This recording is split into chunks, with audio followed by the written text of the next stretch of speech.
Hello everyone. तो हमने start किया था वेदरिंग टॉपिक। उसमें हम लोगों ने general introduction and factors affecting weathering के बारे में पढ़ा था। तो आज हम लोग उसी को कंटिन्यू करेंगे आगे and we will study the classification of weathering, the types of weathering. Now weathering is divided into three broad categories, that is physical or mechanical weathering, chemical weathering and biological weathering। सबसे पहले physical और mechanical weathering की बात करें तो इसमें हमारे पास दो तरीके से वेदरिंग हो सकती है, केमिकल क्रिस्टल ग्रोथ से और प्रेशर और थर्मल एक्सपेंशन से। क्रिस्टल ग्रोथ में हमारे पास वाटर क्रिस्टल से ग्रोथ हो सकती है या सॉल्ट क्रिस्टल से ग्रोथ हो सकती है। वाटर क्रिस्टल से फ्रॉस्ट शैटरिंग हो सकती है या फ्रीज थॉ हो सकता है। प्रेशर और थर्मल एक्सपेंशन के केस में हमारे पास है exfoliation, pressure release, block disintegration, granular disintegration. Chemical weathering में हमारे पास है hydrolysis, hydration, carbonation, oxidation reduction. और बायोलॉजिकल में हमारे पास बायोलॉजिकल एजेंट्स है like plant roots, then burrowing animals, then microorganisms. So these are the three types of weathering. तो फर्स्ट वन अब हम लोग देखेंगे पहले, सबसे पहले differences between physical weathering, physical और mechanical weathering and chemical weathering. तो इनमें डिफरेंसेस क्या क्या है। सबसे पहले आ गया what a meaning में difference की physical weathering is the disintegration of the rocks that take place without any change in the chemical composition of the rock. So there is no change in the chemical composition of the rock in physical weathering. While जो chemical weathering है उसमें there is decomposition of the rocks that take place with changes in the chemical constituents of the rocks. तो इसमें changes क्यों आएंगे? Because chemical reactions हो रहे हैं केमिकल वेदरिंग में। तो केमिकल रिएक्शन से, और ये केमिकल रिएक्शन सिंस इरिवर्सिबल है तो इसमें न्यू कंपोनेंट्स जो है वो फॉर्म होंगे। तो there is a change in the chemical composition of the rocks in chemical weathering. The second one are the factors. Physical weathering में जो मेन फैक्टर्स हैं रिस्पॉन्सिबल वो है temperature, moisture, frost action, wind etcetera that cause the physical breakdown of the rocks. While chemical के case में भी temperature है, moisture का मेन रोल है, ऑर्गेनिक एसिड्स का और केमिकल एजेंट्स का रोल है। They cause the minerals in the rocks to either dissolve or change their composition. Then is the climate. जो physical weathering है that is more rapid in desert and arid climates, while chemical one is more common in cold and moist climates. Depth की बात करें तो physical weathering में rocks are affected to greater depths, नीचे तक जो rocks हैं वो इम्पैक्ट होती हैं बिकॉज वेदरिंग होती जाती है, वो नीचे और जाता जाता है जो भी वो एजेंट होगा। वाइल जो केमिकल वेदरिंग है वो मोस्टली सरफेस के पास में ही एक्ट करती है बिकॉज जो केमिकल कंपोनेंट है जो वो चेंज करवा रहा है वो मोस्टली सरफेस के ऊपर ही होता है। तो इसमें जो कम डेप्थ, केमिकल में कम डेप्थ जो है वो इन्वॉल्व होती है, वाइल फिजिकल में ज़्यादा डेप्थ इन्वॉल्व होती है वेदरिंग में। एग्जाम्पल की बात करें तो फिजिकल में there is exfoliation, granular disintegration, Frost shattering etcetera. और केमिकल में there is hydrolysis, oxidation, reduction etcetera. Now the first one is the types of physical weathering. तीन तरह की वेदरिंग हमने पढ़ी थी, फिजिकल, केमिकल एंड बायोलॉजिकल। तो सबसे पहले हम लोग बात करेंगे फिजिकल वेदरिंग में। ना फिजिकल वेदरिंग में भी हमारे पास फर्दर टाइप्स हैं। तो first one is through crystal growth. Crystal growth में भी दो तरह के हैं, water crystals and salt crystals. तो first one is the growth of water crystals. तो वाटर क्रिस्टल की ग्रोथ से कैसे फिजिकल वेदरिंग होती है वो हम लोग अभी देखेंगे। Now the first one is when water freezes. जब वाटर फ्रीज करता है तो it expands and finds it's way in the cracks and pores. पानी जब फ्रीज करता है वो एक्सपैंड करता है। जब वो एक्सपैंड करता है तो इन्हीं क्रैक्स में जाके जब पानी एक्सपैंड करेगा तो रॉक की जो वॉल्स हैं उसके ऊपर ये प्रेशर एक्सर्ट करेगा। तो अल्टीमेटली उनको वेदर करते हुए ये और नीचे जाता जाएगा। This causes it to wedge apart the fissures and cracks. तो जो फिशेस और क्रैक्स है उनमें पानी जाके फंस जाएगा, वेज हो जाएगा और उसकी वॉल्स पे फोर्स लगाता जाएगा। This causes the propagation of these cracks over the time, and finally there is physical breakdown of the rocks. Ultimately पानी जब, इन शॉर्ट अगर हम लोग बात करें तो पानी जब फ्रीज करता है तो वो एक्सपैंड करता है, एक्सपैंड करता है तो वो क्रैक्स और पोर्स में जाता जाएगा, उनमें वेज की तरह एक काम करेगा जो कि उसकी दोनों वॉल्स पे फोर्स डालेगा। वो फिशर्स और क्रैक्स जो हैं वो बढ़ते जाएंगे, प्रोपेगेट होते जाएंगे विद टाइम, और ultimately there will be physical breakdown of the rocks. Now अगर ये फिजिकल ब्रेकडाउन डेजर्ट रीजन में होता है तो इसको बोलते हैं फ्रॉस्ट शैटरिंग, और अगर ये ग्लेशियल रीजन में हो रहा है तो इसको बोलते हैं freeze thaw. So this is the weathering through the help of growth of water crystals. Now okay, we have diagrams. तो इस डायग्राम में हम लोग देखें तो ये रॉक की फिशर में पानी फंसा हुआ है। जब ये जम जाएगा तो ये एक्सपैंड करेगा, तो एक्सपैंड करेगा तो इसकी वॉल्स पे फोर्स डालेगा, ऊपर नीचे हर तरफ ये प्रेशर डालेगा, तो प्रेशर डालने से ये जो फिशर है ये बढ़ता जाएगा, अल्टीमेटली रॉक टूट जाएगी।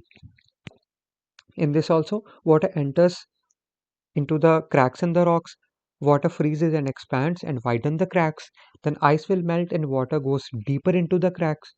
जब जम जाएगा एक्सपैंड करेगा, उन क्रैक्स को तोड़ेगा।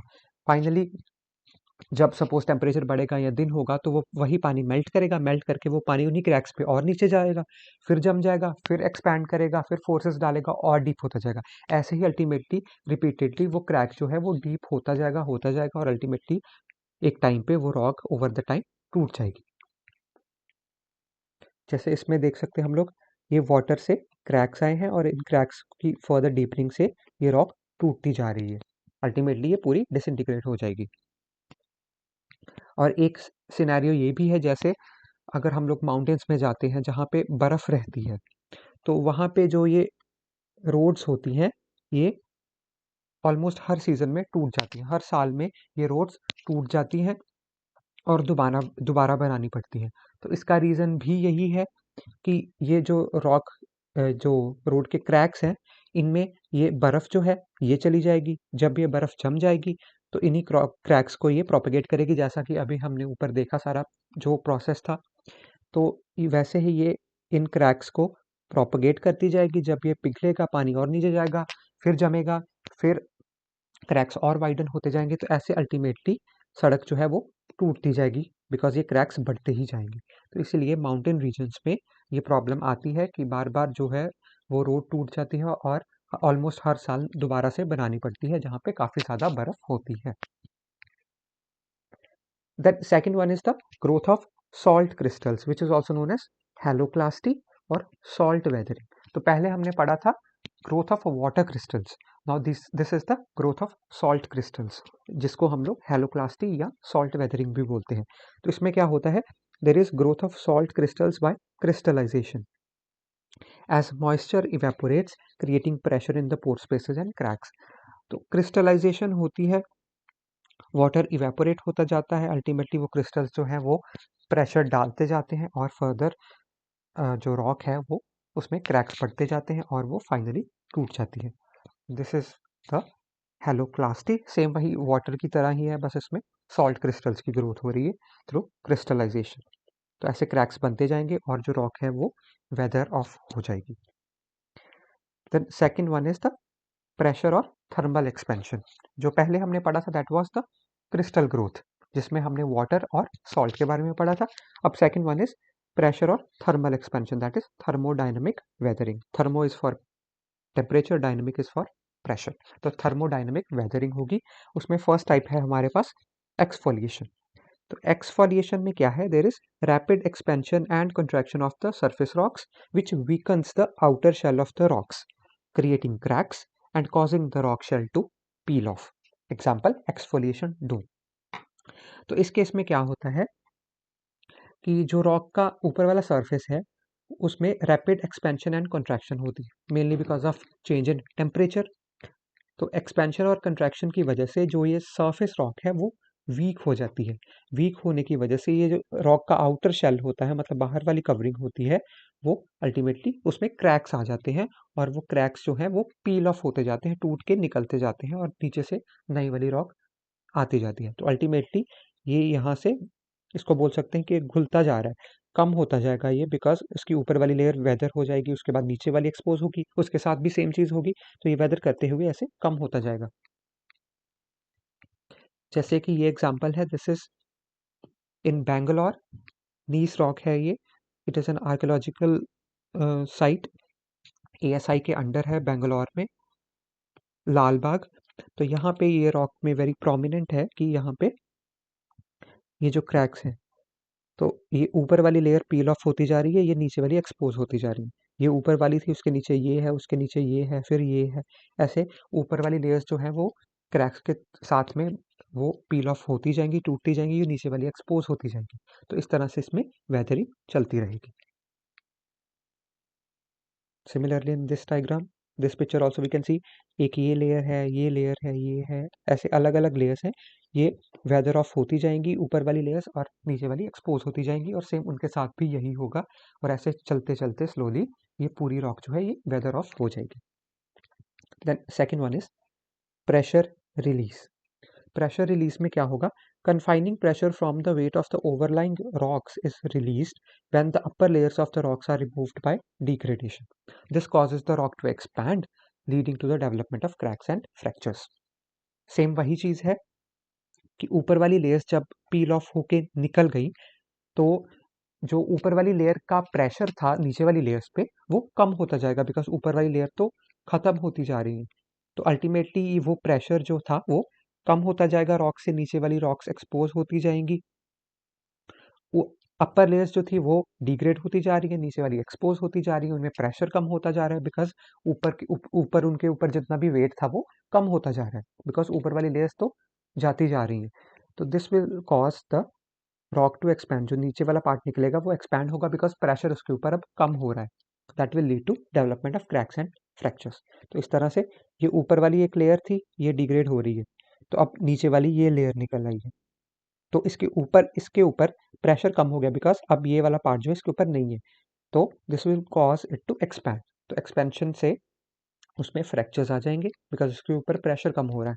तो फ्रैक्चर होने से अल्टीमेटली वेदरिंग हो जाएगी। Similarly in this diagram as well, ऊपर वाली लेयर्स जाती जाएंगी, नीचे वाली पे प्रेशर कम होता जाएगा, एक्सपैंड करेंगी, क्रैक्स आएंगे, टूटती जाएगी। Then is third one is block disintegration. When weathering causes the breakdown of rocks in the form of blocks, तो blocks की तरह एक ब्लॉक ये हो गया, एक ब्लॉक ये हो गया, तो ऐसे ब्लॉक्स की फॉर्म में जब डिसइंटीग्रेशन हो रही है, वेदरिंग हो रही है, that is called block disintegration. जैसे ये एक ब्लॉक हो गया, ये दूसरा हो गया, ये तीसरा, चौथा, ऐसे ब्लॉक्स की फॉर्म में ये वेदरिंग हो रही, तो that is called block weathering. This one, this this this this is block disintegration. Granular disintegration is when weathering occurs in the form of granules. उसमें ब्लॉक्स बन रहे थे, इसमें ग्रैन्यूल्स बन रहे हैं, फाइन पाउडरी स्ट्रक्चर बन रहा है, दिस इज ग्रैनुलर डिसइंटीग्रेशन। तो इसमें फाइनर पार्टिकल्स में वेदरिंग हो रही है। अल्टीमेटली ब्लॉक्स का भी फाइनर वेदरिंग ही होगी, बिकॉज फर्दर जब ये टूटते जाएंगे, एक स्टेज आएगी जब ये ग्रैनुलर फॉर्म में आ जाएंगे। So these were the types of weathering. Physical weathering हमने अभी कंप्लीट कर ली है, जिसमें हमने पहले पढ़ा था क्रिस्टल ग्रोथ और सेकंड वाज थर्मोडायनेमिक एक्सपेंशन। अब हम लोग आ रहे हैं ऑन केमिकल वेदरिंग। तो केमिकल वेदरिंग में first type is hydrolysis, that is the chemical reaction of water and the minerals in the rock. जब वाटर का रिएक्शन होता है in the minerals of the rock, तो उसकी हाइड्रोलाइसिस हो जाती है, that produces a solution, for example sodium chloride, limestone etcetera.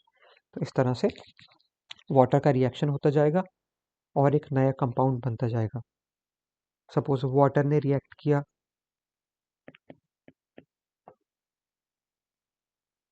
किसी भी मटेरियल, किसी भी मिनरल एम के साथ, तो अल्टीमेटली कोई हाइड्रोक्साइड बन सकती है, सो कोई एक सॉल्ट बन जाएगा वहां पे, तो there will be hydrolysis of that mineral in the rock.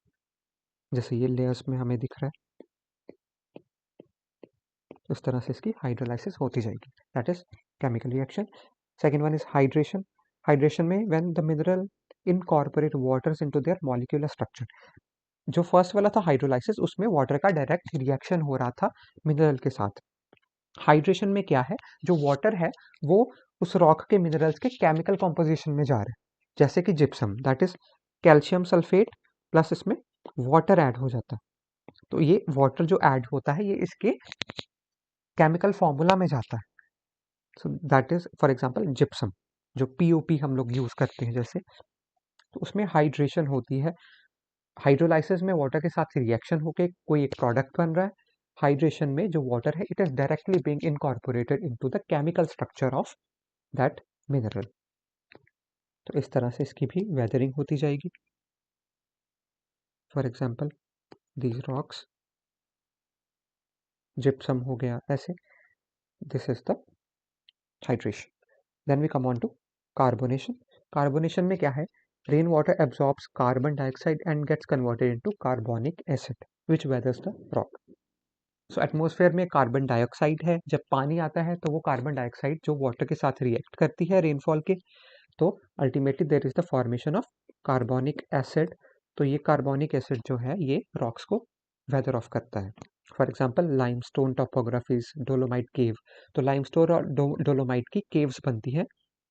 Even underground का that is called karst topography, उसके बारे में हम लोग आगे पढ़ेंगे। तो इस तरह की जो सॉफ्ट मिनरल्स होते हैं, फॉर एग्जाम्पल लाइमस्टोन, डोलोमाइट, तो उन पे कार्बोनिक एसिड का एक्शन होके ऐसे केव्स की फॉर्म में स्ट्रक्चर्स बन जाते हैं। For example these and these. तो ये सारे कार्बोनिक एसिड के रिएक्शन से ही बनते हैं। So these are also tourism spots भी होते हैं ये काफ़ी सारे वर्ल्ड की अलग अलग जगह में। So this was about carbonation. Then we come on to oxidation reduction.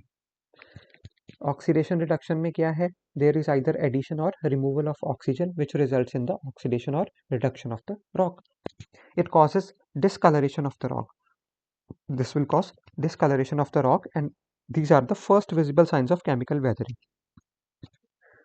Oxygen की एडिशन या रिमूवल होता है जिसको हम लोग बोलते हैं ऑक्सीडेशन या रिडक्शन। तो इस तरह से रॉक जो है वो वेदर होती है। इसमें फर्स्ट साइन जो आते हैं that is discolouration of the rock, because ये केमिकल रिएक्शन हो रहा है तो डिसकलरेशन हो जाती है रॉक की, and these are the first visible signs of chemical weathering. जब हम लोग ऐसे इस तरह से रॉक के ऊपर देखते हैं कि उसका कलर चेंज हो रहा है, तो these are the first signs. इससे हमें पता चलता है कि केमिकल वेदरिंग स्टार्ट हो गई है इसमें। तो इस तरह से कलर चेंज हो जाता है रॉक्स का। फॉर एग्जाम्पल दिस ऑल्सो, तो यहाँ पे भी रेडिश सा ब्राउनिश रेडिश कलर आ जाता है। तो अलग अलग तरह से इसका कलर चेंज हो जाता है, उससे हमें पता चलता है कि यहाँ पे केमिकल रिएक्शन हो रहा है। तो this are the first visible sign of chemical weathering. Then finally we come on to biological agents. Biological agents में there is the action of activities or movements of biological agents like plant roots, microbes, burrowing animals, etc.